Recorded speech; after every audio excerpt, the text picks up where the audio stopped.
I remember they were throwing paper in the air and it was just this mayhem. I looked at him, I said, well, what's going on? And he said, well, you know, this is where they work, this is what they do. This is what happens every day. I was just like thrilled. I was like, this is something I'd never seen before. You know, eyes got wide and I was like, everybody looked like they were in a riot, but there was some kind of order to it, and I just had to be part of it. From that moment, I went literally back to my workplace and gave 2 weeks' notice without having a contact, without knowing how I was going to get on the floor. I just knew this was where I needed to be. I needed to be on the floor.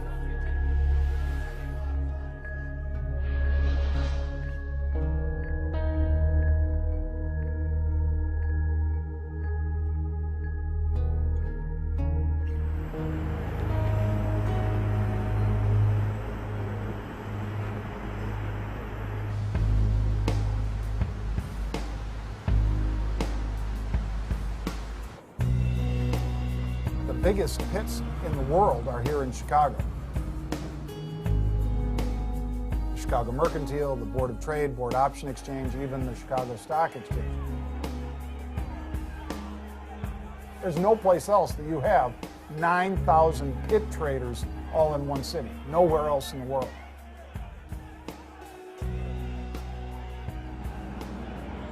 this is the bastion of capitalism. Player of railroads of the nations, stacker of wheat, hog butcher of the world. That's what we do here. You know, if Chicago's known for anything else, let it be the trading capital of the world. This is LaSalle Boulevard, all the way down. Summertime, it's absolutely beautiful. All the trees full up. This is where trading started. I mean, why do we have so many traders here? I think it really is an entrepreneurial spirit, and it's a very competitive environment. I know the guys on the trading desks in New York are also very competitive, but it's not physical. Chicago, it's physical.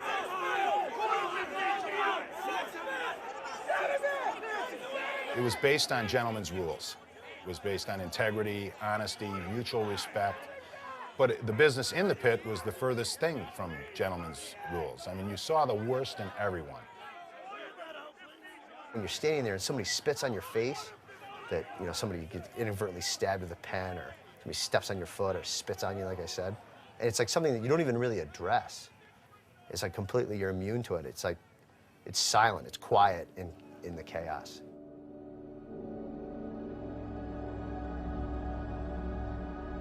The physicality in the pit was ridiculous. We got to the point where at times the pit was so physical that before the start of the opening bell, we could pick our feet up off the ground and not fall. August Doyle! 25 Kyle Stern. Got two. Eddie! 14. Eddie! 17. Beast Red Bay! Peter, Cardinal on that one. 785.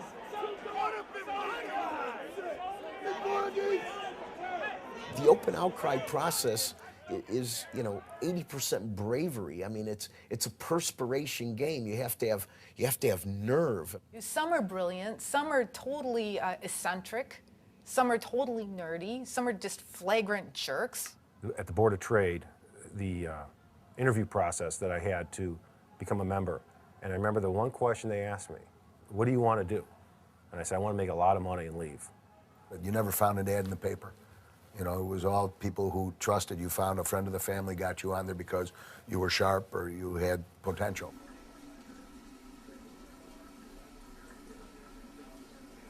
I grew up in the suburbs of Chicago.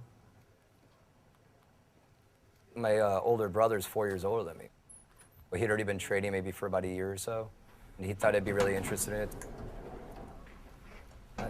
I played sports in college, and my brother said that trading in general is kind of like sports, you know, and when the bell goes off, boom. Like throwing a touchdown pass in Michigan Stadium with 100,000 people with the cheering. Just that adrenaline rush. I mean, it's insane. It's not a normal job. I mean, it's not a normal job where you're not getting a salary every 2 weeks. You don't have this health plan. You don't have your 401k. I mean, you have to do it yourself. When you've had a taste of the money, you don't want to go back to be in the corporate world.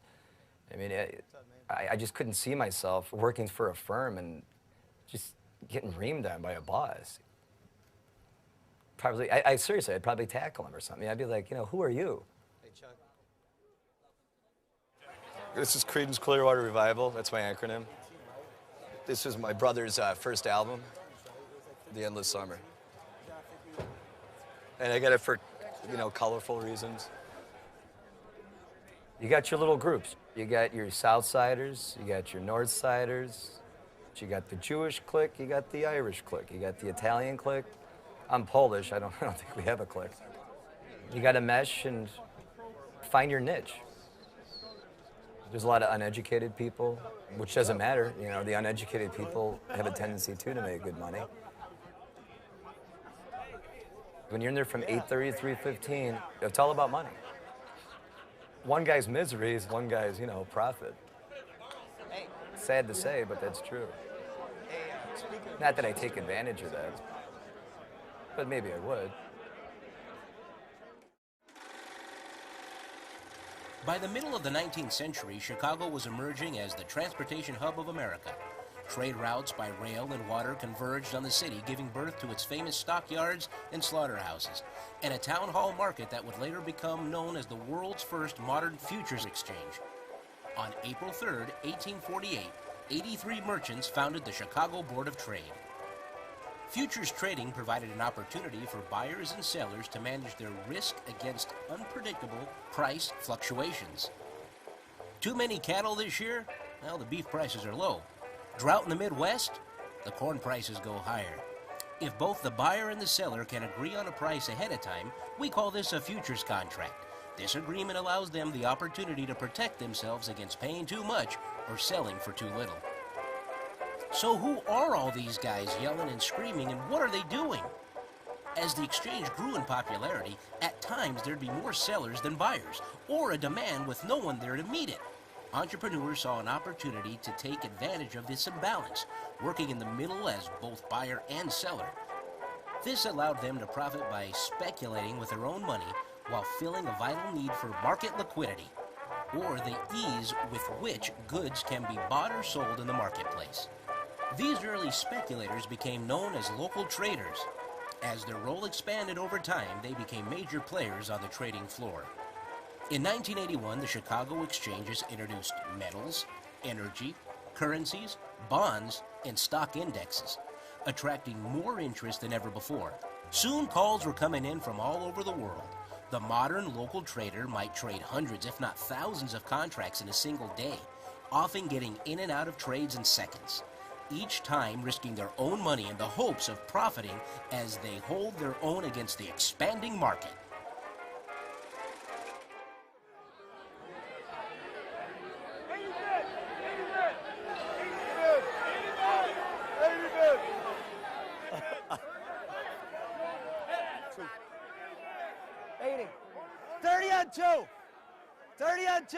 It was a live auction 40 on 2. where the price of the commodity that you were trading was determined by who would pay the highest and who would sell it at the lowest price. When I would pay 5 and someone else would be willing to sell it at 5, we would have a match.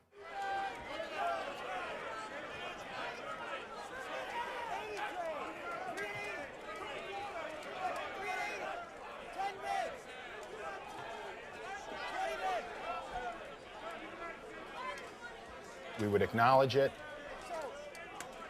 check it in the pit by saying, you know, I bought so many contracts from you at this price,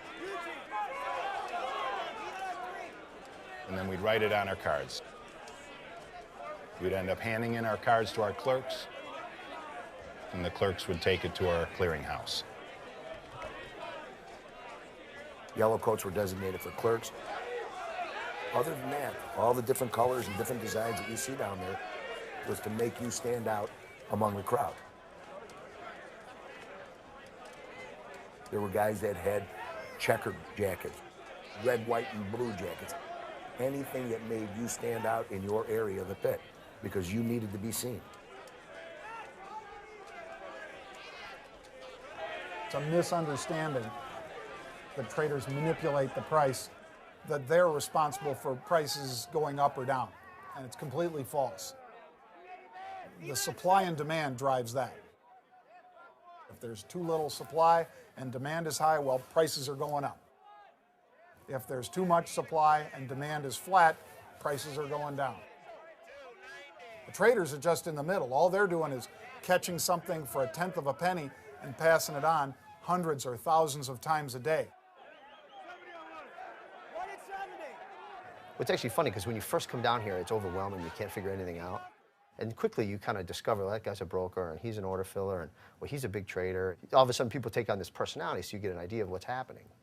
Well, then you get some confidence and some arrogance, and you decide that you're going to do this because you've been practicing and you think you can do it. Well, that's really when the learning starts. Because that's when you realize how incredibly complex and oftentimes scary and difficult and hard it is. These guys are professionals, every one of them.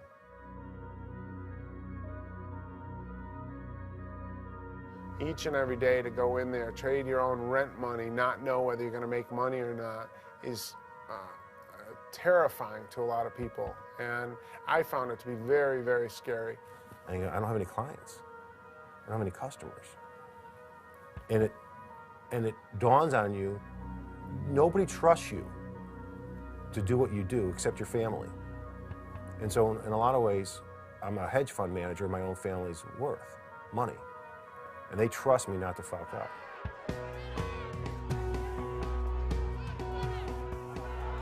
The nature of trading is buying for one price and trying to sell it at a better price, period. You get in there, you make your first trade. You know, if you get whacked 10 times in a row, you pick yourself up by the bootstraps and you do it again. We started at 7:20. By 7:30, we were dripping wet of sweat. Fortunes had been made and lost in the first 10 minutes. Everybody had their ups and downs. I had bigger swings due to the size I traded. It really depends on how much you put on. A five-tick day, a five move from 1 to 6, you can make millions of dollars depending on how much you put on. 100 lot, if you put 100 lot on in the euro dollars, it's worth $2,500, okay? There are guys that have 2,000 lots on. So, you're talking about $200,000 a move, one tick. So it moves 5 ticks, you're up $1 million. If it goes 5 ticks against you, you're down $1 million. If you traded a few contracts at a time, your risk was limited. If you went and took on the market and bought everything available, your risk was enormous. There were traders that went into the pit every day and risked a house. You know, it wasn't unusual for guys to be making 20, 30 grand a day. It wasn't unusual for them to be losing 10, 20, 50,000 a day. And a lot of times you did that on one trade.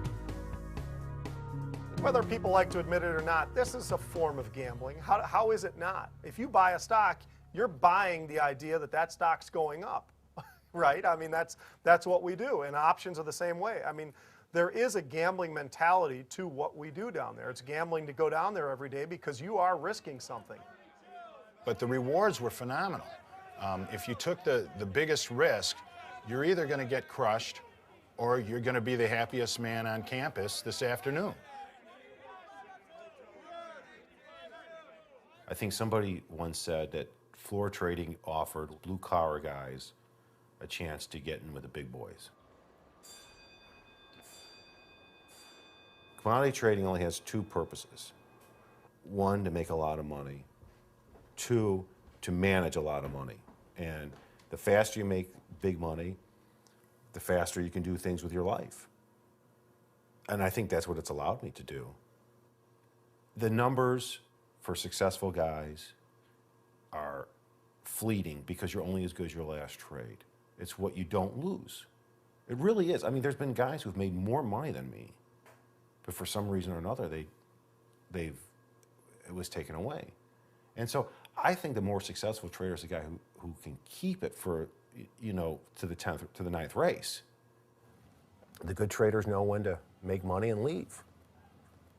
I tell you, I went to work every day.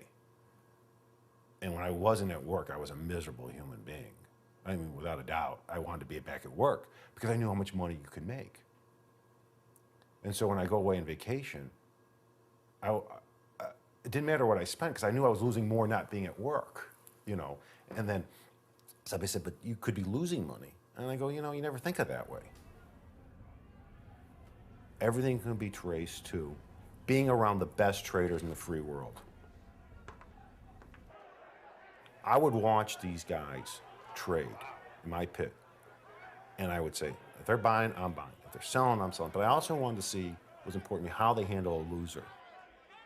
It's not what you make, it's what you don't lose that determines how much money you have at the end of the year. I would watch these bigger traders and I go, how do they handle the stress of having a losing trade? What do they do when they had a losing trade? I literally just learned by watching the most successful people in the world. Certainly the numbers that come out of these places, how much money people make, can be staggering. Yeah, my assistant, who's pretty junior, she makes a little bit more than my brother does. My brother's a cardiac anesthesiologist. My assistant is 3 years out of college and likes to drink beer. You had a bunch of young kids making more money than they knew what to do with, and they found things to do with it. Such as? You know, I mean, anything that you can think of that you could abuse yourself with, that was part of the lifestyle. There were 5 guys that rented a bus to take them to Michigan golfing. They hired a couple girls to go on the bus with them. And by the time it wasn't me. I want that out.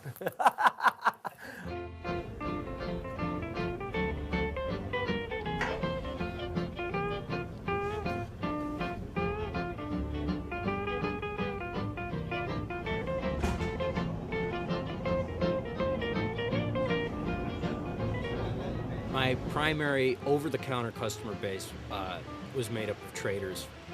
They're fun guys. They're just fun to be around, and they're also, they're nuts. They're crazy. I had a customer who, I rang him up and it was $172. He said, what kind of number is that, $172? Make it 100 or 200, one or two. I said, well, which should I make it? And he said, I don't know, let's flip the coin. So I flipped the coin, he called it, he lost $200. We did this. Every time he came in, for 3 years, he never won.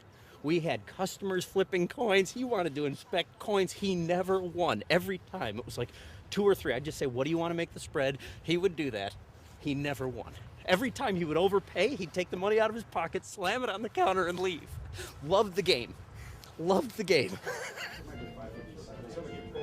Joey called me and said he wanted me to deliver some cigars over to the pit and that he'd meet me there. And he told me to bring 100. So I went over there and he met me and brought me onto the floor. And I knew a lot of the guys because I was doing business with them. Some guys across the pit were like going like this to me.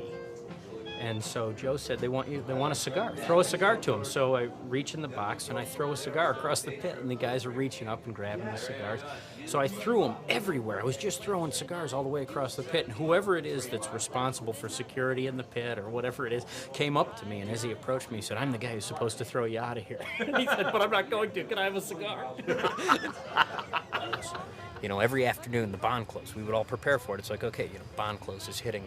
When you watch those guys coming off the floor, I mean, you could see their moods. You could tell good days, bad days, you got, you know, like life-changing days. We saw those days. But it was palpable. I mean, this was not like, you know, 5 o'clock and everybody punches out and walks out of the office. Every time you make money trading, it's like applause, but only you hear it. because everybody else in that pit is rooting against you. You're competing next to folks for every single trade, and the fastest person, whoever says, buy them, whoever says that first gets the trade. And you know your neighbor sitting right here next to you needs them as bad as you need them. He needs to make his mortgage payment. He needs to put the kids through school, but you're going to bury him. You'll tear out his liver because you heard that broker say sold, and that guy is right there next to you. He needs them, and you just said, buy them. And he said, how many did I get? And you're like, none. Good friend of mine said long ago, he said, if you want a friend, get a dog. You don't have friends in the pit. Most of the people could set aside their differences outside of business. But sometimes when the almighty dollar gets involved, people don't care. I've seen guys yell and scream and say nasty things, ungodly things. That's what helps them trade. Yeah, and they probably don't like you anyway. True, that's true. They probably truly don't like you. There's no doubt about that. You know, if they had a chance to, they would hit you if they could. There will be fights in the pits. You know, no one's proud of that, but you will see people go at it. There was a lot of fighting over who did the trade. Did you do it, or did the guy next to you trade with me? One guy thought that he made the market. Someone took his trade. Finally, the guy lost his cool, ran over, and bit the guy in the nose. I was just under 6'3" and weighed 255 pounds, and I had little guys that would come up and berate me. Guys would literally look at you and say, you're a fucking idiot. I can't believe you do that fucking trade. You'd look at them and go, you gotta be kidding me. First of all, it was a good trade. That's why you're mad. And second of all, shut up. And I think the guys that want to strangle you after every trade, you kind of enjoy that. And you want to do that again and again, because that means you're doing something right. That was the famous line on Chicago was, you want to meet out by the horse, because we have this great big horse statue that sits out front, and that's where everybody would, if they would actually go down, they would have a group of hundreds following them. I look at him, he looks at me, he goes, yeah, let's go fucking outside. So we're walking out, and the motherfucker turns around and cracks me right in the fucking face, hard. I go, a real fucking fight, huh? He swings at me again, and I duck, and his hand goes through the fucking window. And the blood is spurting out like a geyser. He goes, Mike, take me to the hospital. I look at him, I go, I think it's fucking too late. A lot of us have come from no education backgrounds, really, other than high school. You know, we all started trading young. Nobody knew anything. I made like $2.5 million in 5 days of trading. It's a pure business in theory, but you know, when there's so much money and things like that laying around, you know, you actually see what somebody's really like. And to go in there and try to be somewhat pure, and that's what I think I am. I'm a pure trader, but I love the trading, but I hate the people. These are fun. This thing's on rollers. So you know you're twisted when you do shit like this. You got problems.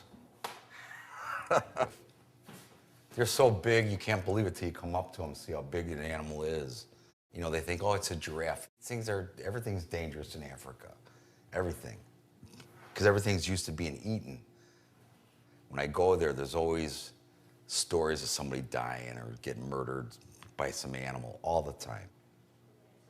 See, they give you a list of, they call it a menu. It's got animals on it, and next to it are price tags. So you look at something. It's like when you go out, you say, okay, there's $2,000, there's 1,000. As you shoot something, like we scope our rifles in on baboons because they're only $50. Lion hunt was a ripoff. It's like the fucker, they let the thing out of the fucking cage and I shot it. That's the feeling I had. Yeah, it wasn't right. Well, the rhino was the complete opposite. I always said it was the last time I was happy when I got charged by that rhino. Yeah, it's just not any fun, unless you can die.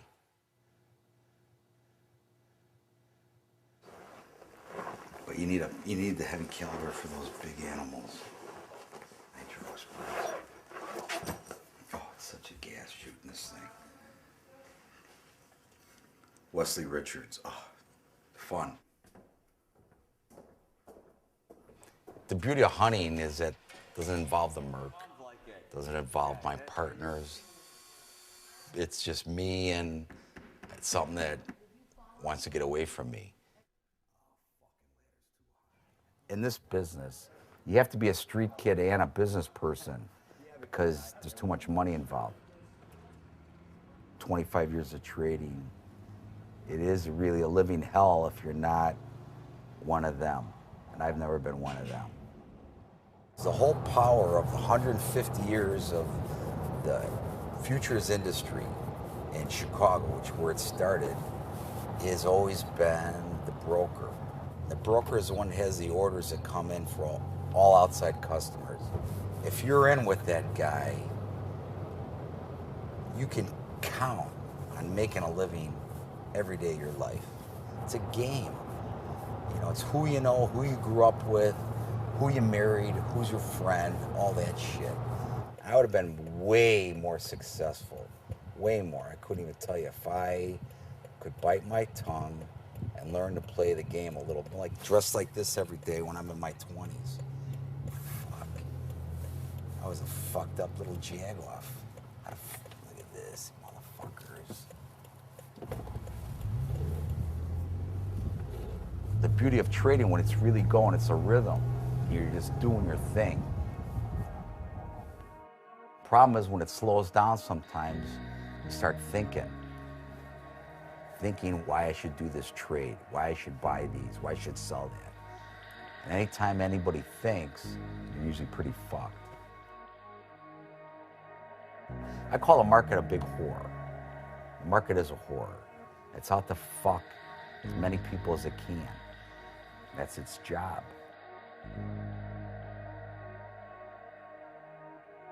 It may not go against you fast at first, so you'll take a little heat, because it'll go against you a little bit, and then all of a sudden it goes a little more and a little more, and you kind of get like it feels like a hypnotism sort of thing, where you get caught in this downward spiral.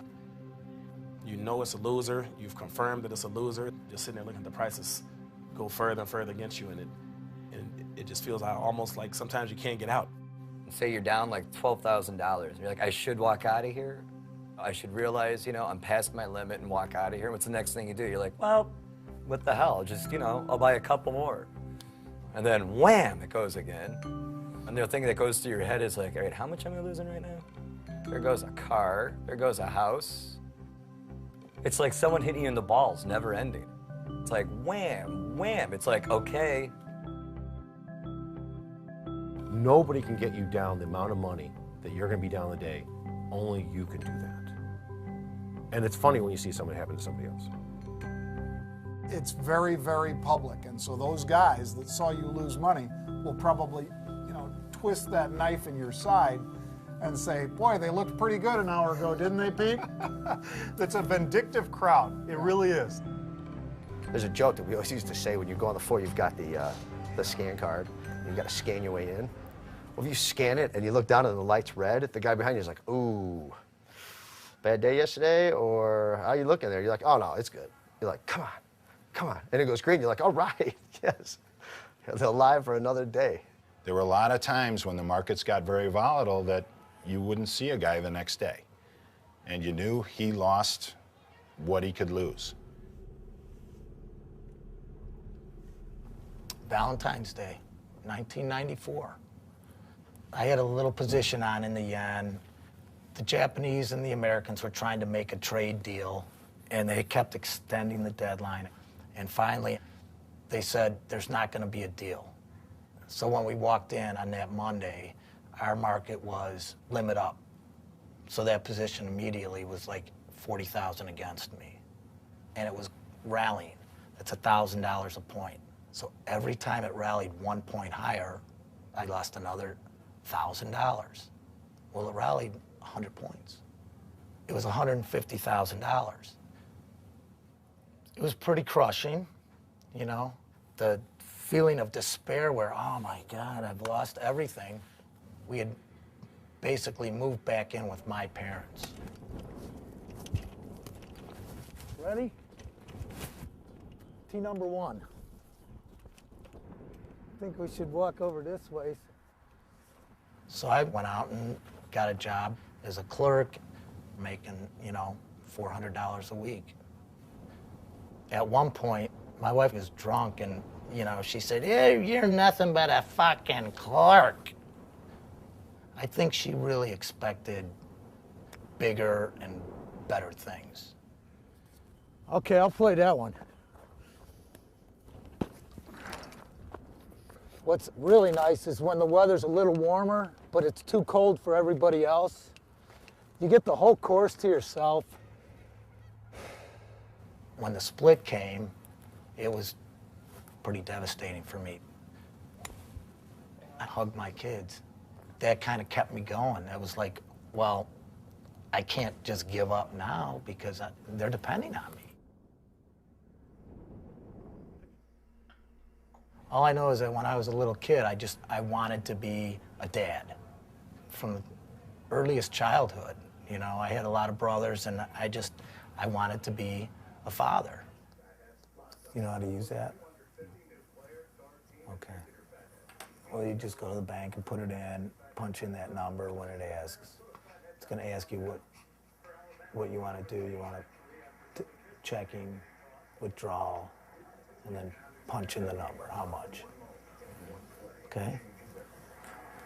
When you put the card in, you put the card in and you take it out. You don't just leave it in there. Can I go get gas with that too? With the card? No, get cash and pay cash. All right?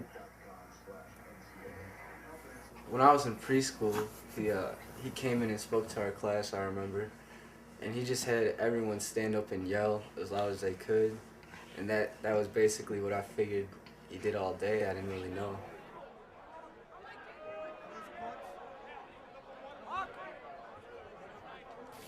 It's rough.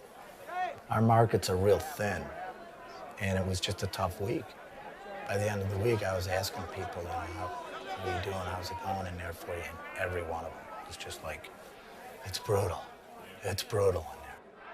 I'm on with 3 brokers, so I have 1 broker on my right, 1 on my left, and I'm on the headset with a 3rd broker. Sometimes I have to flip the headset and say, hey, you know, can you hang on a second? I'm getting my asshole ripped open right here. I'll get right back to you as soon as I get, you know, it's like that.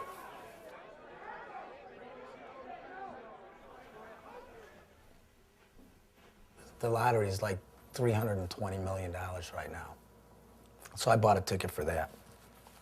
When I played lottery before, when I was married before, I always would buy the ticket thinking, you know, I really hope that I don't win, because I felt like it would change my life. I just felt like it would change my life to where I wouldn't be happy. Well, I'll take the chance now.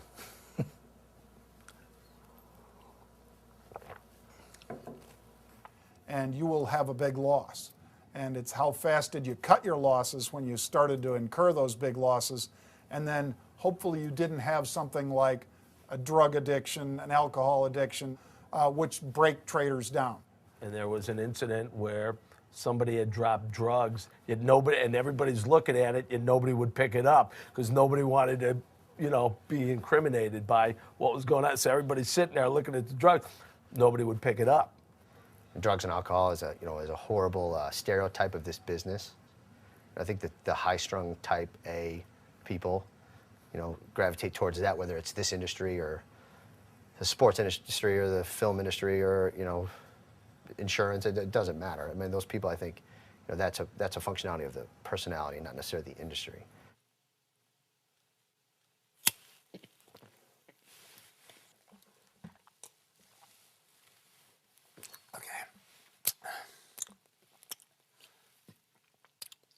You know, they hit me at the Merc, by the way.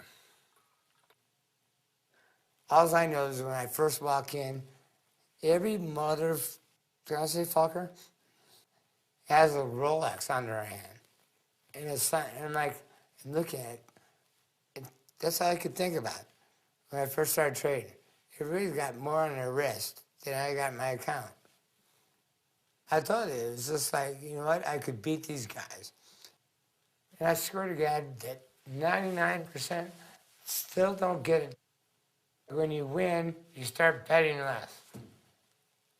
Bet more. I mean, there's one roll that you can make $100,000 off. Let it ride. If you roll 3 6s in a row, let it ride. Let it, the winner's ride.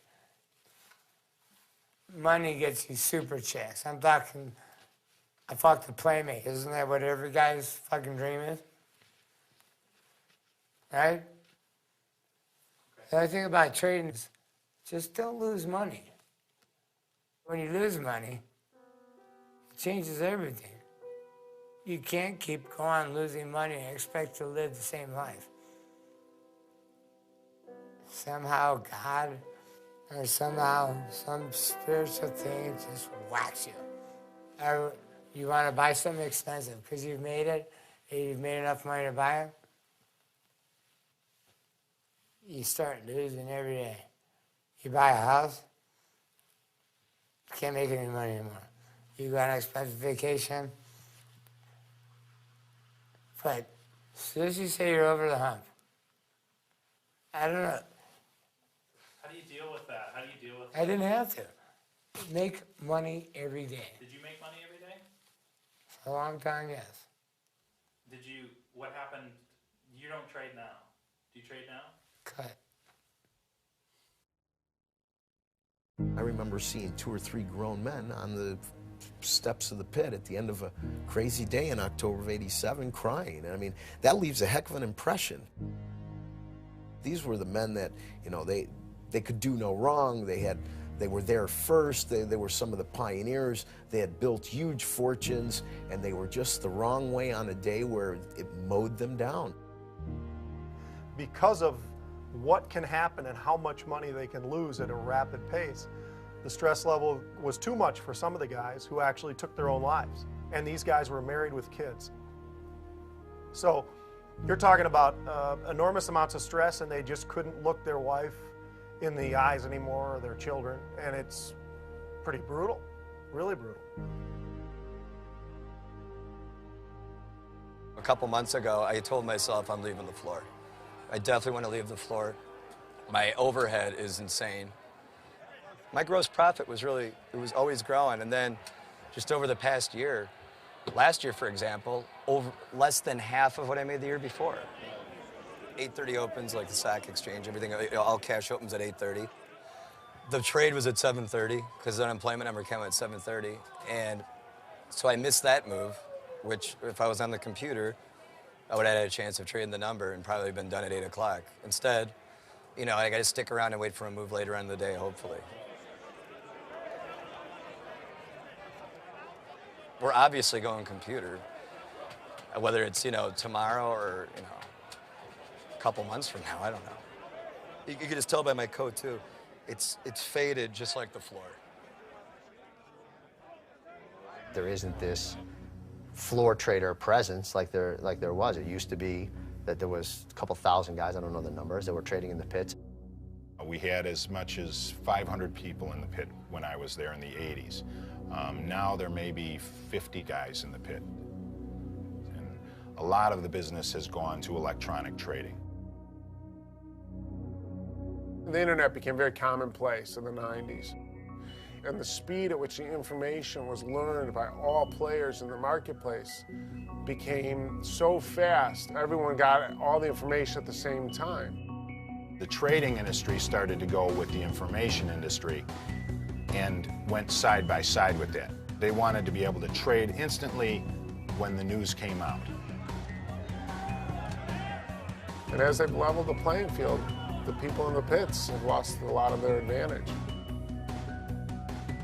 The computer brings in so much girth that there is no need for individuals to bring liquidity anymore. Well, in the old days, it would trade 5, 6, 7, 8, 9, 10, and a lot of trading would take place between 5 and 10.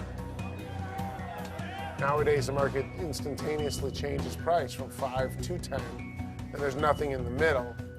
And as the markets have gotten more sophisticated, the customers know where things should trade. The traders in the pit that just bought and sold in a short-term buy here, looking to sell it in the next few seconds at a better price, those people, the opportunities aren't there like they used to be in the pits.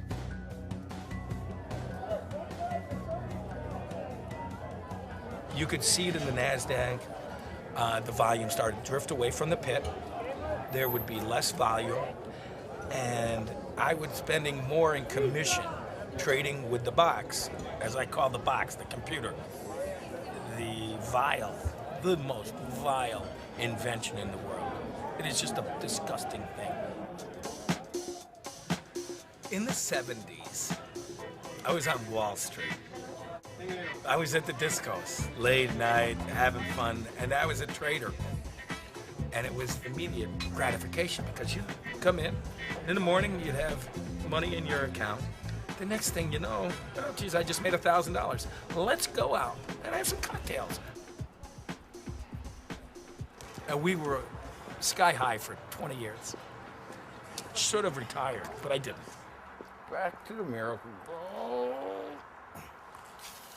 I grew up in the late 50s, early 60s. So I didn't learn computer games. I don't have that ability. I'm 51 years old and it's killing me. Typical weekend. I get done with work on Friday, I come home and relax. My kids get out of school. I'll give you guys a little squirt over here. Makes you begin to question, can I still trade? Am I a trader? Nobody's bulletproof. It's one of my favorite shirts. The last 5 years have been very hard. We certainly don't mention finances in front of the children. You gotta tighten up the belt strings. So we just, we like the sale rack, we like the values. The pits are what made Chicago a banking center. 50% off.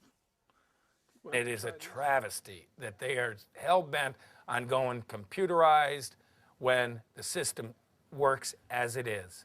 They just want to get rid of it and forget about it. Have to wait another year until one of these guys gets marked down until the clearance. And it would have been the best power washer ever. But patience is a virtue. The computers really changed the dynamics. You don't need market makers anymore. Yes, they're in the pit, but they're not necessarily making a living the same way they did maybe 7 or 8 years ago, and definitely not the same living they made, 20 years ago. Okay, what do we see here? See, here's the depressing part of a computer. They are the thinnest of the thin in terms of people. Trillions of dollars change hands every day on the online platform and Globex, big numbers. But the pits, no. Why? Because there's huge bids, there's huge offers, there's no space in between them. Easy for the computers to match up. When there's a bid of 3 and an offer of 4 and it's 20 zillion up, you really don't need a lot of human outcry to add liquidity, which is what humans do best. You got to realize 95% now of all global markets are electronic. I don't think you can find any pits overseas. The grains, coffee, cocoa, sugar, the softs, everything's switched over to electronic. You'll have algorithms that says I want to buy them at this level, sell them at this level. If I'm taking a profit, I want it to be this much. If I'm taking a loss, I want it to be this much. And then the computers will just run, pumping in bids and offers all day against other computers. Now what you have is only program traders. These people, if you don't write a program and you don't have it set to kick in at different intervals, you can't trade it. I have not figured it out. Consequently, I've gone into the cattle pit. 2 years I've been standing in the cattle pit. We still have paper.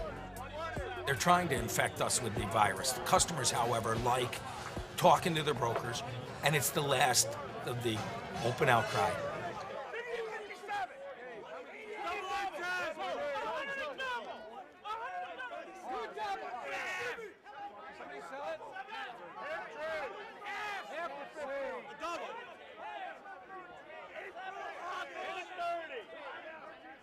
I think one of the biggest reasons some of those cowboys made so much money was that they were excellent at reading people.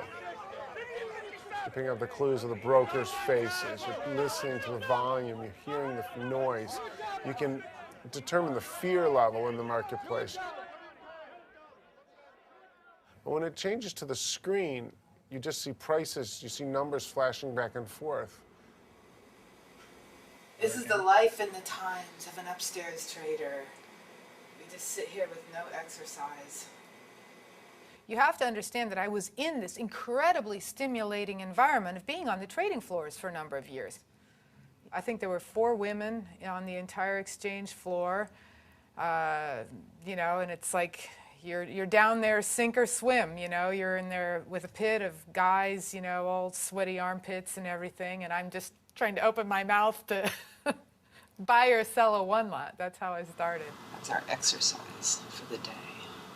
So to then go to an upstairs office where you have none of that, no sensory input whatsoever, and it's a learning curve too, because it's like an old dog trying to learn new tricks here, you know?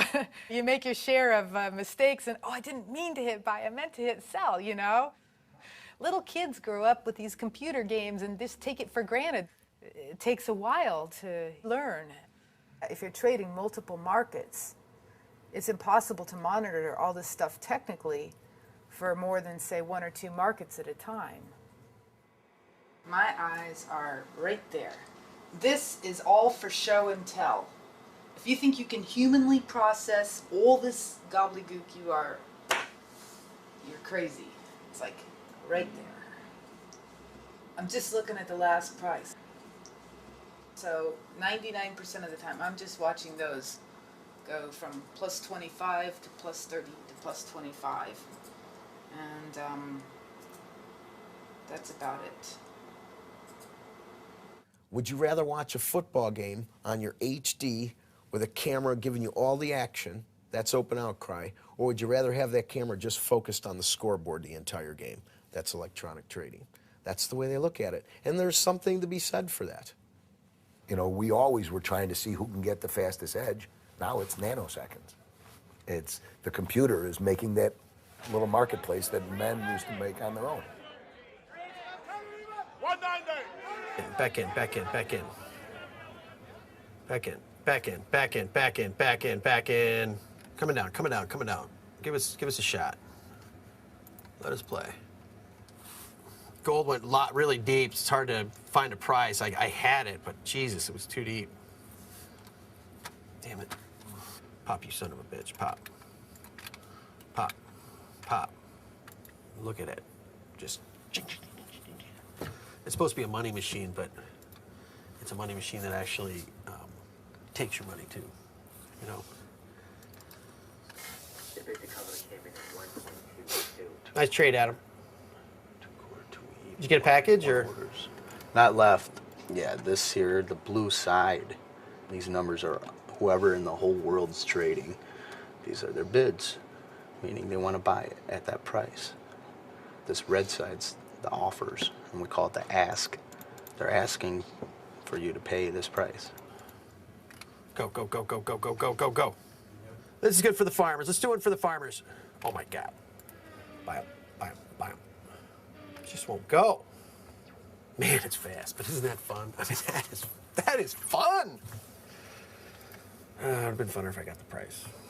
It's my second year trading, and I was waiting for that day I got double digits, and it happened at the beginning of the month. I was pretty stoked about it. Tried being humble about it, because at any given moment, it'll just take it away from you. It's easy to just enter a market. It's so easy to enter it. All you gotta do is click the mouse, you know? If you're having a good day and you just think like you can kill it still, and then all of a sudden you're chasing it, and then you're losing it, and then you're pissed, and your emotions take over, and that's mainly the problems that people have with trading, is controlling their emotion. That's why now people make computer programs and plug them into the market, because it can't get emotional. The emotion's built into the program, but that's already structured. So it's structured to kind of control its losses, and if it's wrong, it gets the fuck out. The analysts come in, these technical, nerds, rotten people that all they're doing is putting logarithms and algorithms and monkey rhythms, who knows? It's a bastardization of the market because economic news comes out and the market should go one way, and it doesn't. Now, there's only one reason for that. The computer programs are set the other way, and the markets don't react normally. I made money for 18 years in a row, and then I lost money for 3 years in a row because the computer was trading. Now, did the markets change dramatically? No. The market still moves up and down, but the computer makes it impossible for a trader to trade. The basic principle is that one person should not work with the computer alone. Generally, there should be two programmers who should work in pair. So they constantly, review each other's designs and code. One person's talking, one person's typing. So like I'm typing, I'm thinking through, and he's saying what's going on. In real time. Right. So we're adjusting as we're typing. That becomes. These people have programs. They say it's a wonderful system. There's no hijinks in it. I think that these people have hacked in and figured out how to run the books. Late at night, somebody's playing the game. Do you want to introduce everybody, or sure? We've got Phil, who is a nuclear physicist out of Argonne. Hello. And then we have Raja over here. Hi, Raja. It's like our how are you? super high-end back-end. Super high-end back-end programmer. Yeah. This is Rama. Hey, Rama. Hi. How are you? I'm What are fine, you thank doing? Again, backend, high traffic systems. What do you do? I worry. He is our full-time worrier. I'm the full-time worrier. Larry has done a tremendous job in bridging the gap between technology and the brokerage world. Larry used to work on the floor himself and has taken all that knowledge he's gained over decades and been able to communicate it to all the developers here. When we talk about world domination, yeah, you always want to have one of these around.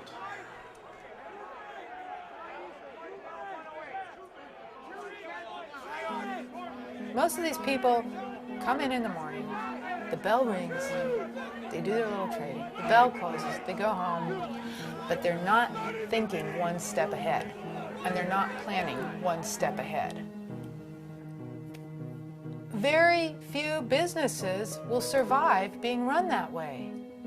Where is your business plan? Where is your forecasting? Which markets are changing? Where is the opportunity? Where's the technology to take advantage of? They haven't learned to adapt. You got a case of Darwinism here, I've been wanting to get in the computer, but I've been forcing myself to do trades I shouldn't be doing, meaning trading bigger than I should. Putting more chips on the table when I should be taking away chips. That pit just sucks you in, the big contract. And it takes you into that realm where you should be sticking to my guns on what I do, but I get away from that when I'm in the pit. For people who have the money to make the transition, great. But for me, no. Every time I think I'm there, it's like I get slammed. It's just been it's been such an uphill battle right now.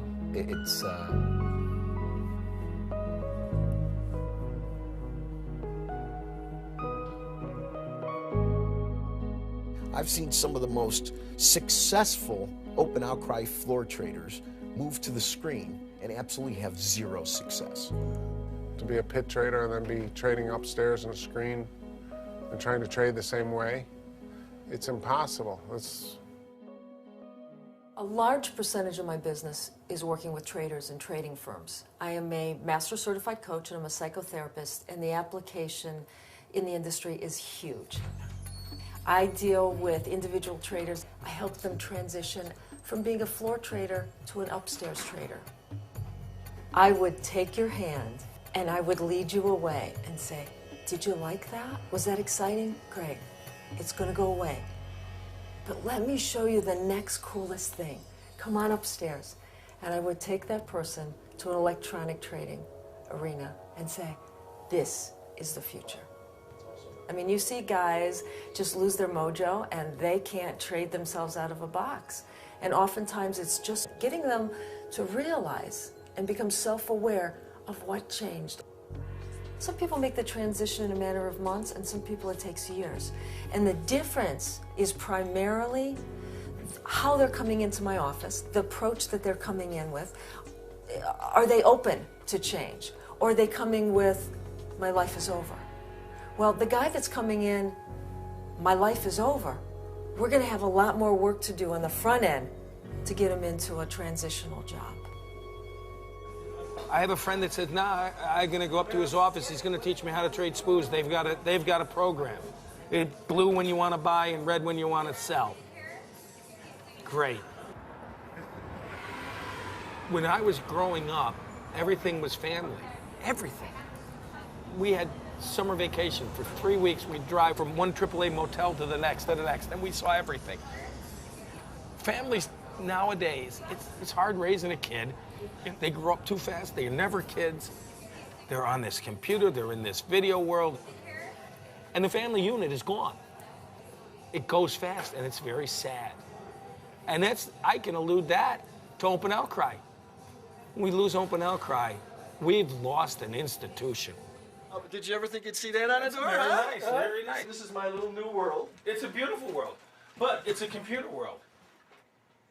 Do you enjoy computer life? I'll tell you what, I have never been happier. I hate email.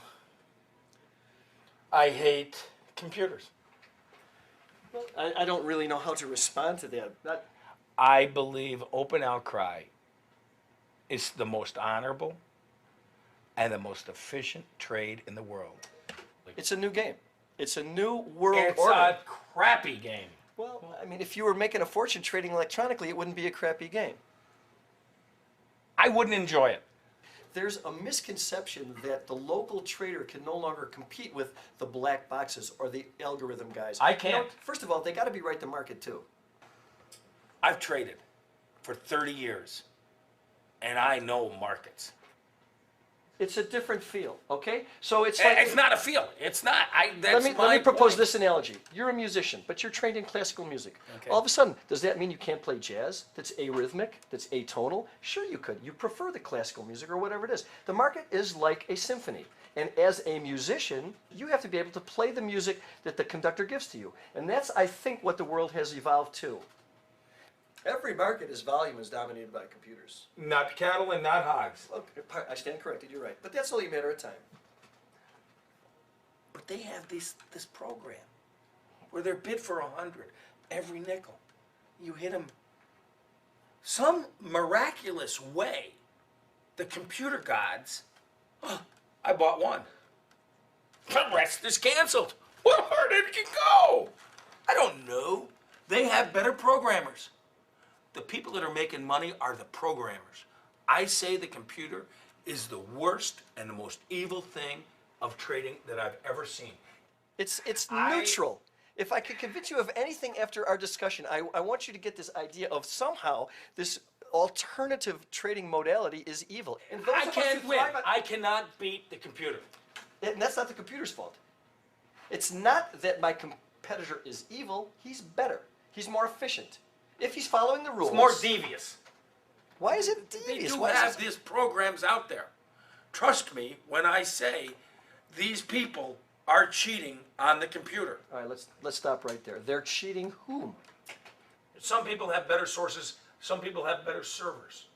You want to race your car? You know, get a Ferrari, get a Yugo. It's the same thing. It's just a car. I just want you to know that it's a neutral entity. It has no I soul. disagree. It has no conscience. It doesn't. It's evil. Well, what can I say? You know.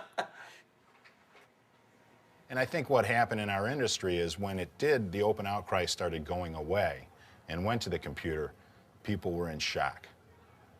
You know, a lot of my friends left the business and are still looking for another place to go.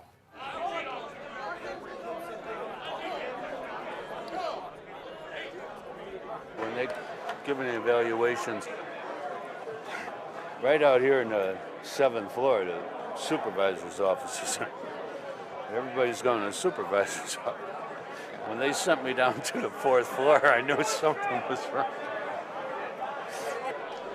I almost had like an implosion inside. I started to tear. I started, grown man I kind of knew it. I kind of expected it. You can see that there's not a lot of stuff going on. But for some reason, I thought that I would be able to walk out the door when I wanted to. I wish I had more talent.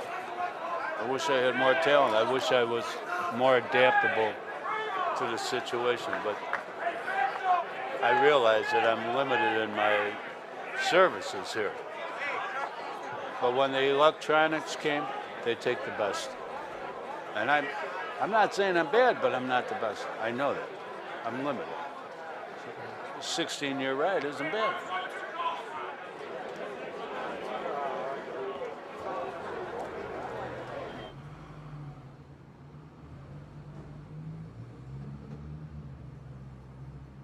I was going to establish an office, computer trading, and then I pursued that.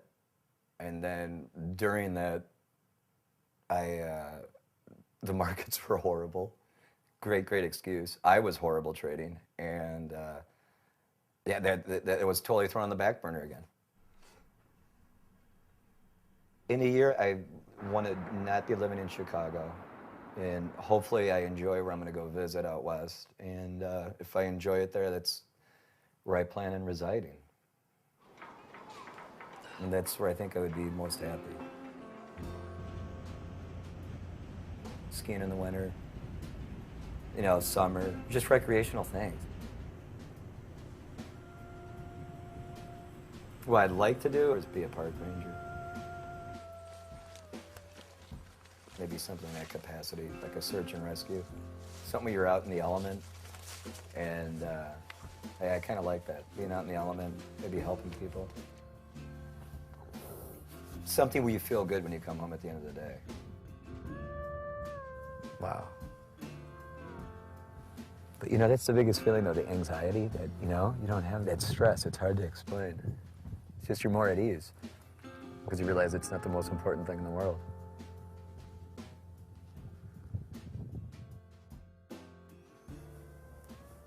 I don't know if you noticed how the house is kind of cool.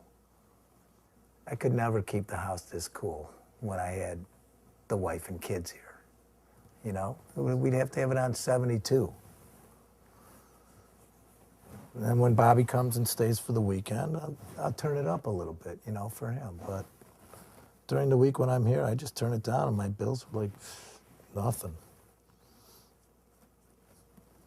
Very happy, comfortable here. When I come home from work and there's nobody else here, this guy doesn't leave me alone. I can't go anywhere. I can't go from room to room, wherever. Right?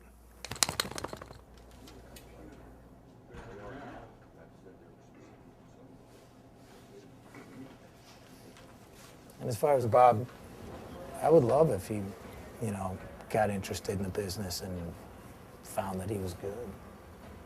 I've been kind of telling him to take an interest, look into it. I'm willing to show him what I'm doing with the currency trading and stuff like that. And, I think when he's really interested, he'll let me know. I'm leaving it up to him, though. I'm not pushing him into it. What's going on? Good. Remember my son Bobby, right?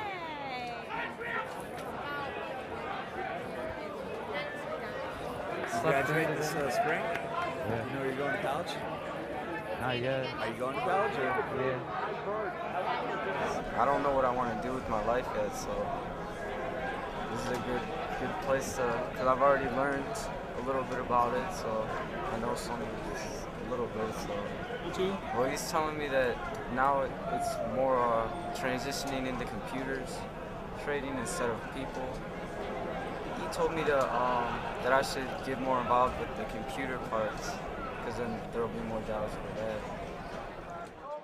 Like in about 10 years, they're gonna come to me and say, Dad, how come everybody but you became a millionaire in the 1990s? I look back at it as, okay, that's just another opportunity that I wasn't able to take advantage of. Should I spend the rest of my life regretting it? No, I don't think so. You know, I just look on the upside, you know. My kids are healthy.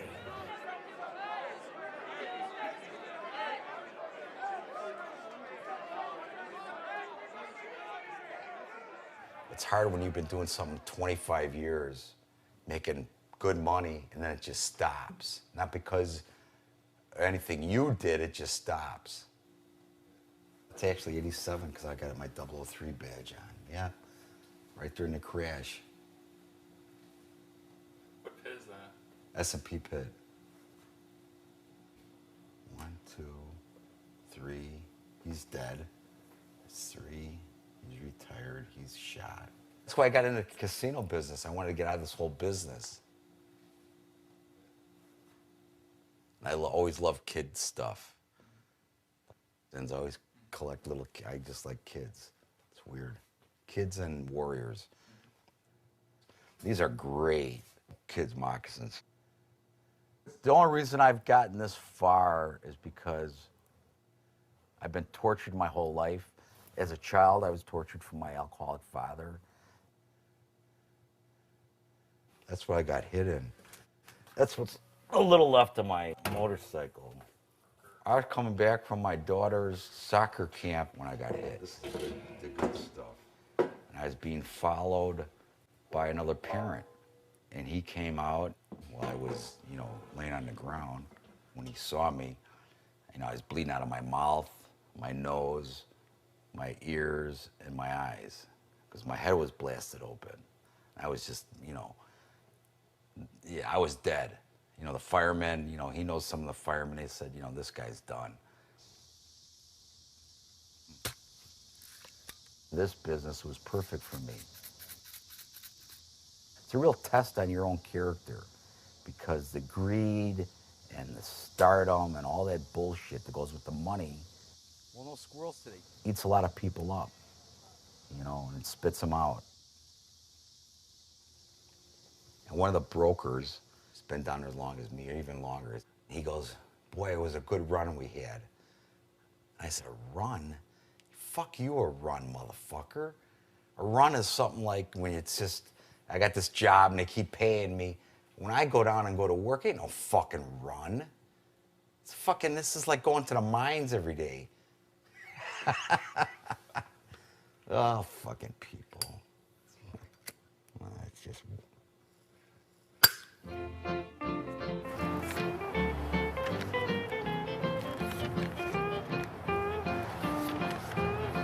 Okay, then.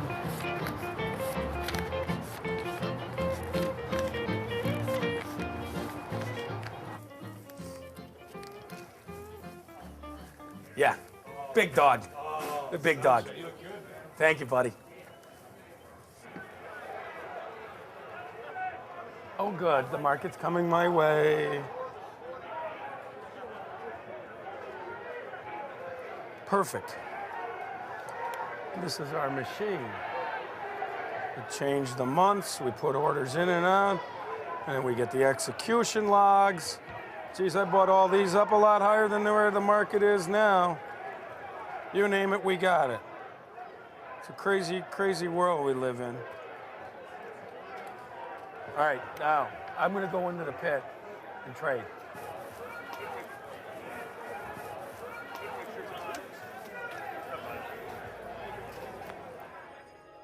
In my opinion, the byproduct of internet electronic trading, it is creating more stability in the world. Stability meaning sharing wealth, but also sharing resources. If you didn't have these traders trading every day, it would be very unstable. When you have traders trading against a particular commodity, it stabilizes the entire pricing scheme because it's a very efficient marketplace. Whenever there's a change, there's a reaction to the change. So the more people that you have trading throughout the world with different perspectives, the more stable the overall price of commodities will be.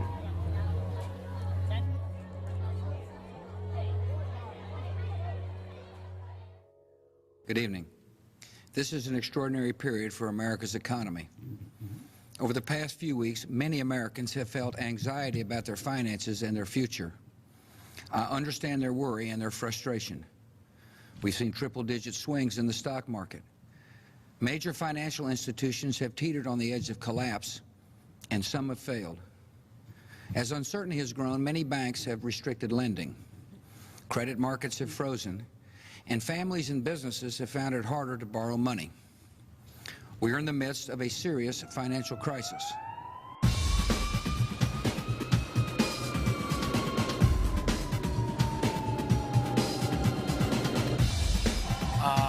Yeah, it's 350 points down in the Dow again today after, it was positive several times. The S&Ps rallied 50 points in the morning and ended up down 30, and the markets are under extreme pressure. The world is on fire right now. Listen to the siren. I mean, does that sum it up? It's probably every city in America sounds just like that. How's it going? Dude, $4,500. Nasty, dude. Yeah. And awesome, But it's weird. You have to be patient, but then the patience has to turn into incredible decisiveness, Right. You gotta be patient, like let it happen. It's coming. This is a price I can use, and then you gotta just hit it so fast. And where I want to get in is where that stop is. Just, damn, Oil's starting to do something here. So. Is it? Okay. Yeah. Let's do it. Let's do it. Let's go. The big announcement was earlier in the day when we had the interest rate, a worldwide interest rate reduction, which is pretty unprecedented. Even with that amazing moment, which would in normal times rally markets, rally Dow market, the Dow probably 500 points, we're looking at a negative down day still. And you can look at the S&Ps. This is on the first, that first initial reaction. And of course, they overshoot that. Everybody's looking for a way to get out. So I think what we're hoping is for it to rally. But the entire planet is, It's a whole global effort now. It's not just us. It's just, we're a big part of the global economy. So they don't want us to fail. They can't have our dollar fail because we're a consumer nation. So if our dollar's doing bad, they're going to do bad. What's your role in all this? I ride the wave. That's all I do.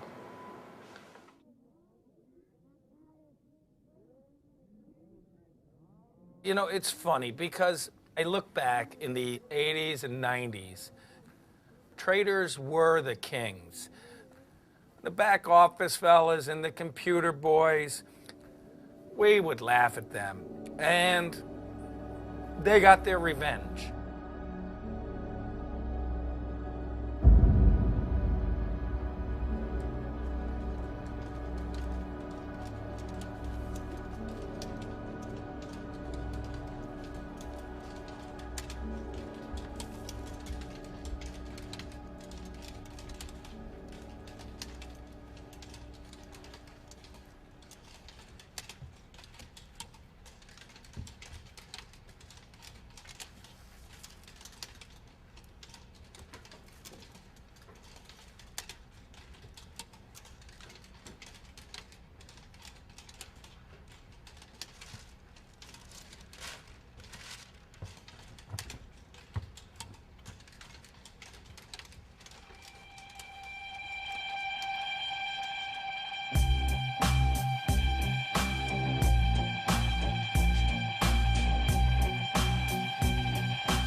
through